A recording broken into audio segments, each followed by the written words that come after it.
ఇవే కాకుండా data structures and algorithms నేర్చుకోవడానికి నేను చాలా కోర్సులు రెఫర్ చేశాను. ఉడమి అవన్నీ క్యాంపస్ రిక్రూట్మెంట్ ట్రైనింగ్ అయ్యేది ఫస్ట్ ఇయర్ నుంచే. మాకు ప్రతి సెమిస్టర్ లో మాకు కొన్ని అవర్స్ డెడికేటెడ్ గా దానికి ఇచ్చేవారు. ఆ ట్రైనింగ్ లో కూడా నేను కోడింగ్ అనేది నేర్చుకున్నాను కొంచెంగా. నా కోర్ సబ్జెక్ట్ అయిన సివిల్ ఇంజనీరింగ్ లో నాకు 2 ఆపర్చునిటీస్ అయితే వచ్చాయి. ఒకటి వైజాగ్ లో వచ్చింది, ఇంకోటి మహారాష్ట్రలో వచ్చింది, నవయోగ కన్స్ట్రక్షన్ లో, ఫేమస్ కంపెనీ. అయినా సరే నాకు సిఎస్సి మీద ఉన్న ఇంట్రెస్ట్ తోని నేను వెళ్ళట్లేదు. అండ్ నాకు తెలిసిన వాళ్ళలోనే ఇలా ఫస్ట్ ఇయర్స్, సెకండ్ ఇయర్స్ అలా కొంతమంది చెప్తున్నారు.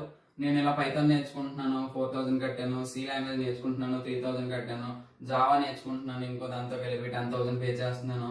అలా నేను విన్నాను. విన్న తర్వాత నాకు ఇవన్నీ వచ్చు కదా, నేను చెప్దాం అనుకుని నా దగ్గర 2 జాబ్ ఆపర్చునిటీస్ ఉన్నా సరే నాకున్న ప్యాషన్ తోని ఈ టీచింగ్ అంటే నాకు చాలా ఇష్టం. అందుకని ఈ టీచింగ్ లో యూట్యూబ్ లో చెప్దాం అనుకుంటున్నాను. నేను ఇంకా అడ్వాన్స్డ్ కోర్సెస్ నేర్చుకొని మంచి ప్యాకేజ్ తెచ్చుకుందాం సిఎస్సి లో అనుకుంటున్నాను.